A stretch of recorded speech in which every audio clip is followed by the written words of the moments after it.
Le générique est toujours aussi tonique, aussi dynamique. Bienvenue dans votre Wingmaster débrief. Vous en avez l'habitude, chaque semaine, un contenu, alors soit en direct, soit enregistré, comme ce soir, avec votre expert Jérôme Cano sur des thématiques diverses et variées qui vous intéressent. Et là, vous allez voir, ce soir, ça s'adresse plutôt aux débutants, on va dire. Quoique, vous allez voir, il y a des thèmes qui peuvent revenir pour des pilotes expérimentés. C'est super intéressant ce soir avec Jérôme qui est là. Salut Jérôme. Salut Seb, salut à tous. Bon, merci de nous Bienvenue rejoindre. sur notre live Wingmaster. Voilà, alors qui n'est pas un live ce soir, mais en tout cas, Oui, vous qui allez n'est pas un pouvoir live. quand même poser vos questions dans les commentaires si jamais il y en a qui y arrivent. Et Jérôme pourra vous répondre, non pas en live, puisque là, on est enregistré, Jérôme, et on va parler donc de choses que l'on voit régulièrement, qu'on en entend sur les décos, sur les athéros. On a encore vu une question passer là ces jours-ci sur la chaîne YouTube de Wingmaster. C'est je dois acheter une voile, je viens de débuter. Et ben, pourquoi pas acheter directement une voile B? Parce qu'il y a des gens qui me disent finalement achète une B, c'est quasiment la même chose entre une ENA et une ENB. Tu vas nous décrypter tout ça, nous débunker ces idées reçues, parce qu'il y a pas mal d'idées reçues autour de ça, c'est ça Jérôme? Ouais, tout à fait. Puis c'est une question qui est récurrente et que chaque pilote se pose, c'est comment on va s'équiper, comment on va aborder le premier équipement en fait. Donc c'est un truc qui revient régulièrement et là on va discuter, avoir quelques pistes pour choisir. Voilà, parce qu'il y a plein de critères qui rentrent en compte, le budget, l'état d'esprit, les objectifs, ce qu'on veut faire, et cetera. Et aussi les critères extérieurs d'autres pilotes qui nous disent: «Bah, prends plutôt ça, tu perdras moins de temps en fait» et on va discuter, est-ce qu'on perd vraiment du temps en allant tout de suite vers, un critère performance? Ouais, c'est ça. Bon, on va parler de tout ça. On rappelle juste avant de commencer, Jérôme, que Wingmaster, là, vous regardez la chaîne gratuite, le Wingmaster débrief. Wingmaster, c'est aussi une masterclass. Une masterclass, vous allez voir toutes les infos sur wingmaster.top. Une masterclass, c'est 21 épisodes, 11 heures de vidéo. Il y a toutes les techniques du parapente. C'est une encyclopédie du parapente faite par Jérôme, ici présent. Jérôme, tu as voulu mettre toute ta connaissance en parapente, c'est ça, en vol. Et c'est la première fois qu'il y a autant de caméras qui filment en vol. On peut voir toutes les techniques. Alors toutes mes connaissances, elles sont pas, j'en ai encore à apprendre, j'ai encore pas mal de choses à apprendre, mais voilà, tout ce que je faisais jusqu'à maintenant au niveau enseignement, dans mon pilotage personnel aussi, avec des voiles de compète, des voiles de loisirs, des voiles montagne, et essayer de montrer ça, montrer comment je faisais. Donc c'est pour ça qu'on propose quelque chose 100% vidéo, pour qu'on ait Oui, et vraiment c'est un ça. visuel et que ce soit pas un dictionnaire, quoi. Voilà, De c'est en pratique. vol, c'est des techniques, c'est-à-dire on a les décollages, les atterrissages, les Ouais, descentes rapides, les incidents de vol. Il y a des choses qu'on ne voit jamais avec un instructeur qui est à la tout à radio ou fait. même qui nous montre sur un tableau. Là, tu les montres vraiment comment. En plus, toi, Là, tu pilotes. tout, C'est pas un cours, voilà. c'est toi comment tu Tout pilotes. à fait.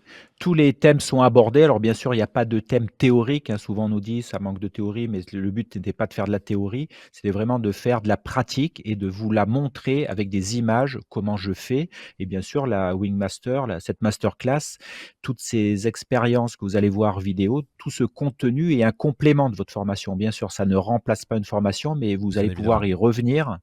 Vous allez pouvoir, revoir des choses en détail parce qu'en formation, on oublie pas mal de choses, ce qui est normal, en fait. Voilà, et puis même après 10 ans de parapente, on peut y revenir parce que Exactement. justement on a oublié, parce qu'on a pris des mauvais Oui. réflexes, etc. Donc voilà, le petit, pour nous soutenir en plus, ça nous permet de faire cette chaîne gratuite. Donc Mmh. wingmaster.top, vous avez toutes les infos sur le site, n'hésitez pas, il y a une démo gratuite, vous allez avoir toutes les infos, et puis il y a une communauté auquel vous pouvez vous adresser, et les pilotes se répondent entre eux, puis Jérôme répond également à toutes vos questions. Et notamment des questions qu'on va aborder ce soir sur cette thématique, Jérôme. Donc, sur acheter une voile, c'est pas anodin, parce que ça représente un certain budget, surtout quand on débute, on est en école, et puis d'un seul coup, on doit acheter. Il y a une petite musique qui revient souvent, c'est achète pas une EA, achète directement une voile B, un peu plus perf. Il n'y a pas une grande différence. Est-ce que c'est vrai tout ce qu'on entend, Jérôme? Est-ce qu'on peut acheter directement une voile ENB comme ça, sans passer par une EA quand on commence? Alors oui, on peut le faire. La question qui se pose tout de suite, c'est est-ce que le fait de choisir une baie tout de suite est quelque chose de judicieux, en fait? Et peut-être pas, c'est peut-être pas pertinent. Alors savoir que dans la 95 des voiles que vous allez utiliser en école pendant votre apprentissage sont des ENA. Il peut y avoir quelques petites exceptions sur des stages, monosurface, par exemple, sur des stages effectués avec des voiles montagne, où on peut avoir suivant on va dire les surfaces, les PTV, on peut avoir des ENB, accessibles, des ENB low.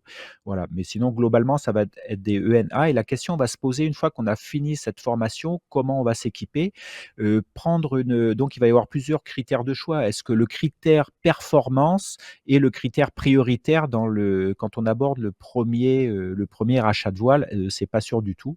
Il y a peut-être d'autres critères, d'autres facteurs à prendre en jeu, dont il faut tenir compte. C'est ce dont on va parler. Et les avis des pilotes extérieurs sont bons, mais souvent, c'est des avis de pilotes qui ne se mettent pas à votre niveau. Ils ont oublié tout le début de leur formation et ils vont donner leur avis maintenant, en fait, mais ils se mettent peut-être Ça, pas c'est à votre important. niveau. Ouais. Ça, Oui, c'est c'est déjà important parce que un premier point. c'est ça, on est surtout influencé par ces commentaires extérieurs de soi-même. On va pas se dire je vais prendre une B ou une C ou aller directement sur une voile parce que peut-être on n'y connaît pas grand-chose, mais c'est souvent les bruits, ce qu'on a lu sur des forums ou ce qu'on nous dit. Et effectivement, comme tu le dis, on a le pilote, moi-même, je pourrais dire, voilà, après un certain temps de parapente, prends une B parce que c'est aussi facile, mais effectivement, je me souviens Voilà, plus de parce cette que ça progression-là. Ouais. exactement, voilà, c'est que tu donnes un message en occultant toute ta progression, quoi.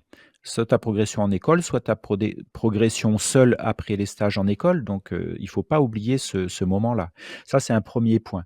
Un deuxième point, c'est un autre critère, ça peut être un critère, il faut se questionner. Le pilote doit se questionner sur l'achat d'un premier équipement, c'est quels sont ses objectifs, quelles vont être les fréquences de vol. S'il va voler une fois par mois, une fois tous les 2 mois, est-ce que c'est nécessaire d'avoir une ENB alors qu'il y a plein de ENA? C'est un premier critère. Donc le critère de performance est peut-être pas, un critère prioritaire au début. Un autre critère qui peut être important par contre, c'est, de pouvoir faire du volume, faire beaucoup de vols, voler sur plein de sites différents. Voilà les critères, les facteurs importants au début de la progression. Pouvoir voler de manière sereine, c'est-à-dire on ne se pose pas trop de questions sur le matériel qu'on a, sur le choix, puisque le choix est bon. Donc ça, on peut porter l'attention, mettre l'importance sur, les conditions dans lesquelles on vole, sur sa progression technique, sur le pilotage, sur la variété des sites qu'on utilise, en oubliant un peu sa voile. Et une ENA, si on fait une différence entre ENA et ENB, parce qu'il faut bien parler des différences des 2, c'est que C'est la ça, ENA j'allais te poser la question. Oui. va pardonner un peu plus les erreurs qu'une ENB. Une ENB, par exemple, a un débattement aux commandes un petit peu plus court, aura des réactions un petit peu plus vives en abatté vers l'avant, en rotation après des fermetures asymétriques. Donc, ce qui fait que, est-ce que c'est judicieux de basculer tout de suite là-dessus? Est-ce qu'on aura les capacités de le gérer, on va dire, techniquement, ou est-ce qu'on sera assez serein en l'air pour oublier que c'est une ENB? C'est pas sûr, parce que le côté mental, état d'esprit est extrêmement important quand on vole, quoi. Parce que Jérôme, pour bien comprendre, une voile ENA, elle a certaines caractéristiques et une ENB, tu dis, c'est performant. Alors il peut y avoir des ENB qui sont. Alors reportez-vous sur le Wingmaster Débrief qui concerne les certifications de voile la saison dernière, mais on en refera un cette année pour bien comprendre comment ça fonctionne. Mais on peut être ENB sur un seul B dans Tout à fait. le classement, ce qui veut dire que ça serait quasiment une A. Moi, je sais que j'ai commencé avec je pensais que c'était une B, en fait, c'était une A. Tu vois, elle avait plein de B et un A et pas l'inverse. Donc, il y a une frontière entre les deux qui est Tout à difficile fait. sur certaines voiles. Il faut bien connaître la voile qu'on veut acquérir. Alors le truc, c'est que c'est pour ça que le critère homologation, c'est pas le seul critère pour choisir une voile. Après, comme tu le dis, oui, on peut avoir des voiles homologuées ENB avec sur 21 tests, 20 qui sont en A et un seul qui est en B. Donc c'est vrai que là, ça peut se rapprocher, on va dire, d'un comportement ENA. Voilà, pourquoi pas. Après, c'est sûr qu'il y a quelques petites exceptions. Mais globalement, on va sur des ENB, quand j'entends les pilotes ou les messages qu'on reçoit, c'est plutôt orienté vers un petit peu plus de performance. Donc pourquoi pas tout de suite prendre quelque chose de plus performant? Il y a aussi un côté ne pas perdre de temps dans la progression. On peut percevoir le fait que voler avec une ENA étiquetée voile école, donc ça, il y Oui, a un c'est côté un ça. peu péjoratif là-dessus, Voilà. ou perçu comme péjoratif, ou qui peut être perçu comme une perte de temps en fait, et pas du tout. On peut utiliser des voiles ENA en école, à l'extérieur de l'école, en vol montagne, en faisant du pilotage, voire apprendre la voltige, etc. Donc c'est très varié. Et toi et moi, on connaît des Inclu gens qui ont pas mal d'expérience et qui volent sur des voiles A parce qu'ils sont plus mais bien sûr confort et et c'est plus tranquille. Voilà. voilà et je connais peu de pilotes qui regrettent en volant sous des ENA, qui se sentent lésés par la ENA. Quand on commence vraiment à aller au bout de sa voile, c'est-à-dire au bout de ses capacités, quand on commence à ressentir le besoin de plus, là oui, la question se pose de changer. Mais quand on choisit une voile, quand on choisit le premier équipement, on n'est pas dans ce questionnement-là, on est plutôt dans le questionnement: «Combien de vols je vais faire par mois? Sur quel site je vais voler? Il me faut quelque chose de facile que j'oublie, quelque chose qui va pouvoir me permettre de progresser». Il y a un critère important, c'est le budget, par exemple. C'est quelque chose qui revient régulièrement et à juste titre parce que le parapente, c'est un sport qui est assez cher, en fait, ou qui demande un achat de matériel conséquent. On peut partir sur des voiles ENA d'occasion, c'est-à-dire, limiter son budget au début et se donner ce budget parce que l'objectif est de progresser, de faire le maximum de vols et peut-être pas d'acheter une voile neuve, en fait. Ça, c'est un critère aussi à prendre en compte et peut-être que, sur l'achat d'un deuxième équipement, peut-être on partirait sur du neuf ou pas, hein, mais et là, on pourrait peut-être se poser plus la question après avoir fait, 100-200 vols avec sa 1re voile, c'est-à-dire, bien avoir rincé sa voile, bien l'avoir utilisée, avoir progressé techniquement et cetera, avoir un meilleur bagage technique et surtout mieux savoir ce que l'on aime aussi.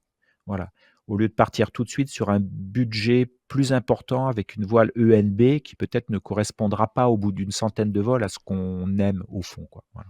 Jérôme, est-ce qu'il y a une... alors là, on parle de choix, de critères, etc. Est-ce qu'il y a un danger à aller directement dans une voile B? Est-ce qu'on se met en danger, j'allais dire? Ou est-ce que c'est simplement le fait qu'on peut se faire peur, on va moins progresser? Parce que tu l'avais déjà dit dans des précédents Wingmaster Débrief, si on a une voile trop perf, ben, on se sent pas bien et finalement, ben, on s'adapte pas et on perd de nos compétences, quoi, hein, finalement. Est-ce que c'est ça finalement le danger d'acheter une voile B directement? Alors, c'est pas une question de danger, la voile se rassène, il y a pas de problème, mais ça va demander le fait de voler avec au-dessus de la tête une voile ENB, c'est pas quelque chose qui est anodin dans votre esprit. Donc ce qui fait qu'on peut voler avec une ENB à condition d'être extrêmement, rigoureuse dans les conditions dans lesquelles on vole et cetera. Donc il va falloir déjà, ça va vous orienter vers un milieu où je veux dire un milieu de vol, on va dire une zone de vol qui est un petit peu plus contrainte, c'est-à-dire, pas beaucoup de vent, vol en air calme et cetera au début, ce qui est normal, mais peut-être encore plus si dans sa tête on sait qu'on a eu une ENB avec un comportement peut-être un peu plus vif, peut-être que ça va vous demander d'être plus rigoureux, donc vous gêner au niveau de l'état d'esprit, alors que peut-être avec une ENA, vous savez que vous avez la voile qu'il vous faut, donc vous allez pouvoir l'oublier et vous occuper plus de votre progression, de votre pilotage, de vous faire plaisir, que de savoir, comment va se comporter votre voile, en fait. Donc ce côté est important. Donc non, objectivement, il n'y a pas de danger, mais ça va vous demander un comportement ou ça va influencer votre comportement de vol, ça c'est sûr, quoi. Voilà. Parle-nous de cet effet psychologique là dont Mmh. tu m'as parlé tout à l'heure avant qu'on commence cet enregistrement. Quel est-il là sur cet achat d'une voile quand on commence, Jérôme? Alors en me documentant, sur la prépa mentale et puis d'autres trucs comme les tours que peuvent vous jouer votre cerveau, quand on achète son premier équipement, on est dans une phase en fait, on est vraiment au début de l'apprentissage ou au début de sa pratique et il y a un phénomène qui a été repéré et surtout mesuré, c'est ce qu'on appelle l'effet, Dunning-Kruger. C'est que en tout début de la phase d'apprentissage et qui peut correspondre au moment où on achète, où on veut s'équiper de sa voile, c'est ce qu'on appelle l'effet Dunning-Kruger et au début de l'apprentissage, on a un excès de confiance avec très peu d'apprentissage et on a ce qu'on appelle l'illusion du savoir. Donc si on va choisir sa voile dans cette période-là, de cette illusion du savoir, on risque de se dire: «Bah oui, mais moi je sais, je connais le parapente, je sais, je vois les gens qui volent. Pour moi, le domaine est acquis et maîtrisé, donc ça sert à rien que je prenne une voile école». Donc c'est possible que cette illusion du savoir apparaissent ou soient en concordance avec le choix du premier équipement. Donc il faut être conscient de ce biais cognitif, on va dire. L'illusion du savoir en début d'apprentissage et cet excès de confiance va se casser la gueule assez rapidement parce qu'on va se rendre compte de l'étendue du vol libre qu'il y a devant nous et c'est pour ça qu'on a une perte de confiance en soi, c'est-à-dire qu'on est en train de se rendre compte de tout l'apprentissage qu'il va falloir mettre en place pour petit à petit progresser et reprendre sa confiance. Et on peut aussi le corréler, vous connaissez peut-être parce que j'en ai déjà parlé pendant les lives, c'est les différentes phases d'apprentissage et sur les premières parties des phases d'apprentissage, on est plutôt inconscient de ses incompétences. Donc on ne se rend pas compte qu'on a beaucoup de lacunes ce qui fait qu'on peut être un petit peu aveuglé, ou on veut pas voir, ou on fait un petit peu déni, ou on ne sait pas, ce n'est pas conscient des lacunes qu'on a. Donc, on va choisir une voile sans tenir compte des lacunes qu'on peut avoir, ce qui peut aussi orienter vers un critère performance, en fait, qui n'a rien à voir avec le moment de la pratique. Voilà. Et puis pour relier à ça, Jérôme, il y a aussi, j'allais dire, une pression psychologique induite par les gens qui sont autour de nous. Bien Et le sûr, fait de dire, je sors ma voile, tiens, qu'est-ce qu'il va penser si je vole depuis un petit moment et que j'ai une voile A. Il va penser que je suis encore débutant. Donc on va peut-être aussi avoir tendance à vouloir tout montrer à fait. qu'on s'est volé avec une voile un petit peu supérieure, etc. Il y a aussi cette pression sociale, j'allais dire, hein. Exactement et c'est l'image, qu'on veut donner de soi, hein, sur un site, quand on déplie son matériel, c'est ce qu'on montre aux autres à ce moment-là. Donc c'est l'image qu'on veut montrer aux autres, l'image de soi et c'est aussi, quand on choisit son matériel, l'image qu'on a de soi, en fait, l'image qu'on a, donc on va faire en lien avec le matériel avec lequel on choisit. Donc il faut on va dire, c'est pas grave, il faut juste en tenir compte, faire un petit pas en arrière ou de côté pour voir ça, en fait, pour être honnête avec soi-même mais c'est un critère à prendre en compte, le regard des autres et l'image qu'on veut montrer, aux autres, ouais, bien Et sûr. ça, c'est important. Il nous reste moins de 3 minutes. Pour comprendre aussi que ça marche, alors là, plus pour forcément des débutants, mais des gens qui volent, par exemple, en voile B, avec une B Mmh. depuis un petit moment, et puis qui volent moins, et puis qui ont eu, peut-être qui se sont fait peur, etc. Pourquoi ne pas revenir en arrière et partir Tout sur à une fait. A? Parce que le matériel a aussi évolué, hein, c'est ça, Jérôme. Alors Les A, elles quand tu sont dis, vachement bien. alors C'est pas déjà revenir en quand arrière, tu vois, l'idée exactement, reçue. C'est pas revenir en arrière, exactement. c'est prendre une voile qui soit moins engageante, tu vois, tout de suite. J'allais rebondir là-dessus, c'est Exactement, justement, je c'est l'ai l'idée entendu. qu'on peut en avoir, tu l'as entendu quand tu l'as dit, c'est pas un retour en arrière, au contraire, ça serait plutôt une avancée pour 2 critères. C'est-à-dire que le fait de passer d'une ENB sport, par exemple, à une ENA, c'est peut-être choisir une voile qui correspond mieux à notre activité du moment. Peut-être que la fréquence de vol a diminué. Peut-être que le type de vol s'est orienté, peut-être vers la montagne, vers du matériel plus léger, donc besoin du matériel plus facile, moins exigeant. Ça, c'est le premier critère, donc c'est plutôt une avancée avec un choix de matériel plus adapté à où on en est à ce moment-là. Et le deuxième critère qu'il faut prendre en compte, c'est qu'il n'y a pas que la gamme des ENB qui évolue dans le monde du parapente, les ENC, les END évoluent et la gamme ENA évolue aussi énormément.